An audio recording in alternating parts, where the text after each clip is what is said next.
Hola, estamos en una nueva edición de Punto de Vista. Esta vez estamos con Pedro Pablo Rosso, quien está presente en el sexto encuentro de Centros Culturales Católicos del Cono Sur. Pedro Pablo Rosso es ex rector de la Pontificia Universidad Católica de Chile y es además presidente de la Organización de Universidades Católicas de América Latina y el Caribe, ODUCAL. Muy buenas tardes, ¿cómo está? Hola, muy buenas tardes, Carolina. Don Pedro Pablo, de manera reiterada en la historia, para ir entrando en la materia que ustedes han llevado en este sexto encuentro, se ha asociado la ciencia y la religión a materias como materias que son bastante divergentes. ¿Usted cree en el diálogo entre estas dos o hay caminos que de repente las separan? Bueno, en primer término, yo creo que no hay ninguna incompatibilidad ni tensión entre la ciencia y la fe.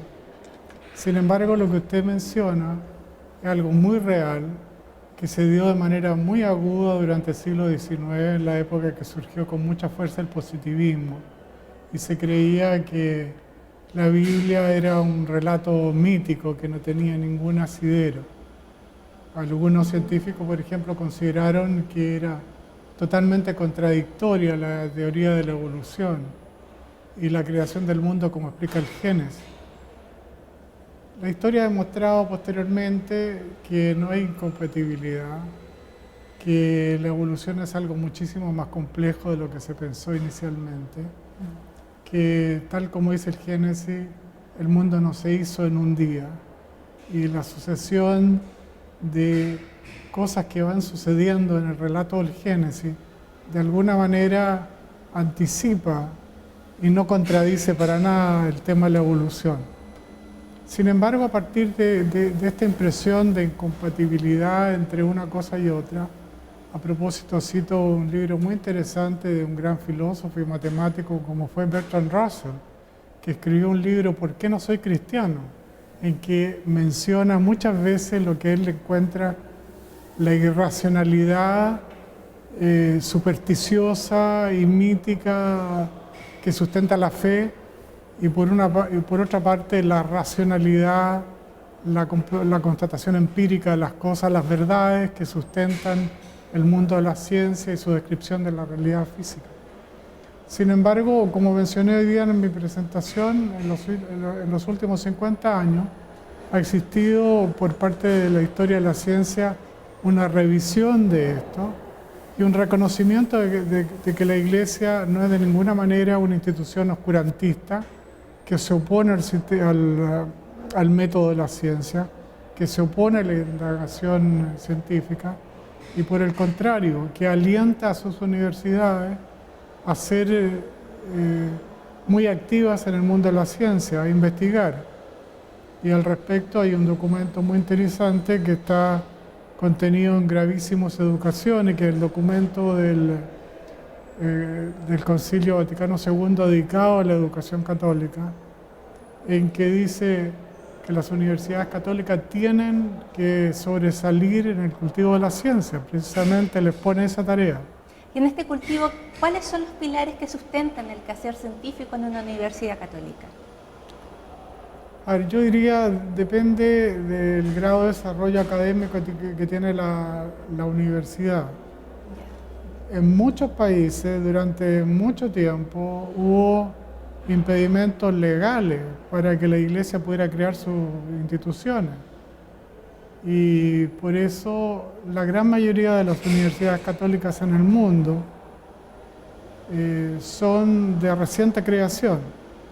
Sin embargo, si uno mira las de más larga tradición, entre ellas algunas europeas, algunas norteamericanas, y en Chile, la Pontificia Universidad Católica de Chile, que de alguna manera es la institución madre de otras universidades como esta, como la Católica del Maule, como la Católica de Temuco, que ya tienen más de un siglo de trayectoria, son muy fuertes en la ciencia. Ahora, ¿cuáles? Obviamente en las ciencias naturales, en las tecnologías que se sustentan en las ciencias naturales, por lo tanto, estoy hablando de son fuertes en química, en física, en astrofísica, muy fuertes en biología, en genética, en biología molecular, en bioquímica general, y también en la química, en la matemática, en la física, y por lo tanto ahí hay una gran fortaleza. También y de manera creciente en aspectos que son como más tecnológicos, la agricultura, la ingeniería, la biotecnología, la medicina. Pero lo interesante es que junto con el cultivo de estas ciencias naturales y la tecnología, mantienen también investigación muy activa en el mundo de la teología, que es una ciencia también, de las humanidades, de las artes, de la filosofía, de las ciencias sociales, incluyendo la sociología, la economía, la psicología. Por lo tanto, como decía Juan Pablo II, las universidades católicas son más universidades. ¿En qué sentido? Abarcan todas las ciencias, incluso la teología, que muchas universidades sencillamente no la cultivan. Don Pedro Pablo, ¿cuáles son los desafíos que enfrentan las universidades católicas en la sociedad actual? Yo creo que el primer desafío, y esto no lo digo yo, se lo escuché varias veces a los secretarios y también a los prefectos de la Congregación para la Educación Católica, el que sean buenas universidades, el que sean académicamente sólidas, el que entreguen buenos programas de estudio. Y en el mundo de la ciencia, en que tengan buenos científicos que sean capaces de hacer grandes aportes al conocimiento. Y todo esto sin perder de perspectiva dos cosas que Juan Pablo II recomienda. La primera, la integración del saber. Y eso es algo que en la universidad, por la especialización del conocimiento, y el rector Juan Cancino hoy día lo mencionó, se tiende a perder la perspectiva mayor de las cosas. Y esto tiene un peligro, sobre todo cuando se refiere al ser humano.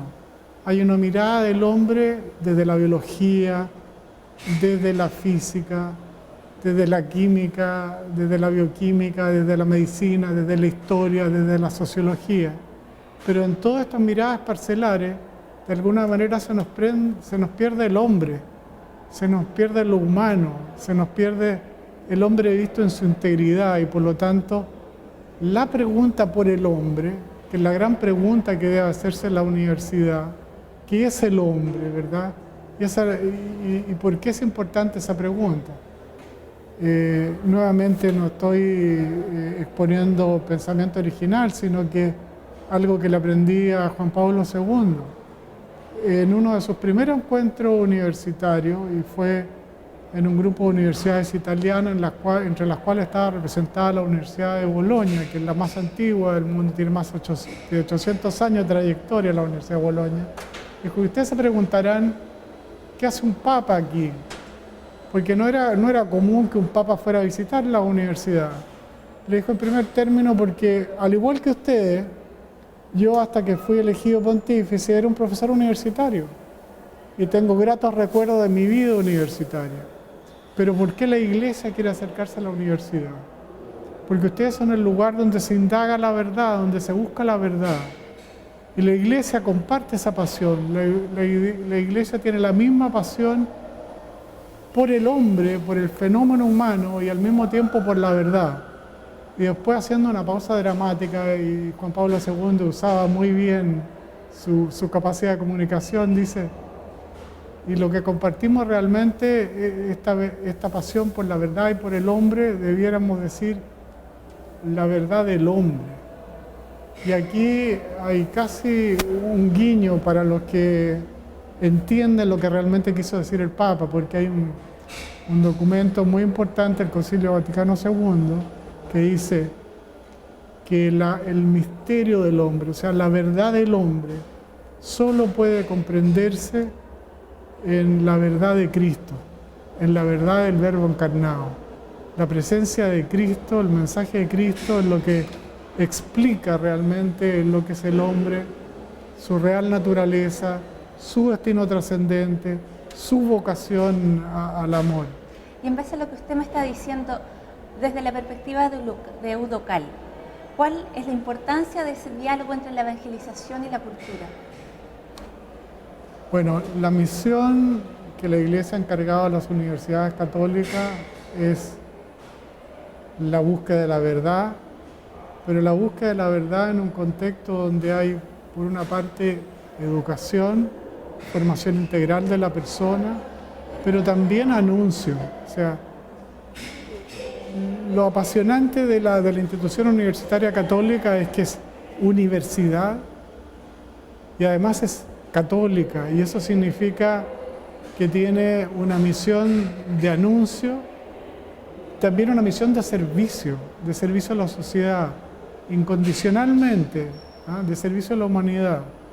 Y es por eso que yo comparto en este momento de incertidumbre y de tensión que se vive en la educación superior y particularmente en las universidades privadas tradicionales, está el que no se valora suficientemente la actitud de servicio público con que se hacen las cosas, la vocación de servicio público con que nacieron estas universidades. Y lo mismo se da en el resto de los países de nuestra región. La misión de Educal es promover la educación superior católica en América Latina, y la misión es ser católicas, ser buenas universidades, servicio a la sociedad, actuar fraternalmente entre nosotros, ayudarnos, las que tienen más tradición, más competencia en un campo, ayudarla a la otra y viceversa. Y todas juntas ser, como decía también Juan Pablo II, luz de la inteligencia cristiana en Latinoamérica. Pedro Pablo, excelentes palabras como para nosotros también cerrar esta entrevista con usted. Se nos ha ido el tiempo. Agradecemos su presencia en nuestro programa Punto de Vista. Será hasta la próxima, Pedro Pablo. Encantado, Carolina, muchas gracias, y aprovecho para felicitar a esta universidad. Hacía tiempo que no venía para acá, la veo crecer de manera muy dinámica, muy fiel a su misión, así que enhorabuena, como dicen los españoles. Muchísimas gracias. Gracias a ustedes. Y gracias a ustedes por acompañarnos en esta edición de Punto de Vista. Nos vemos.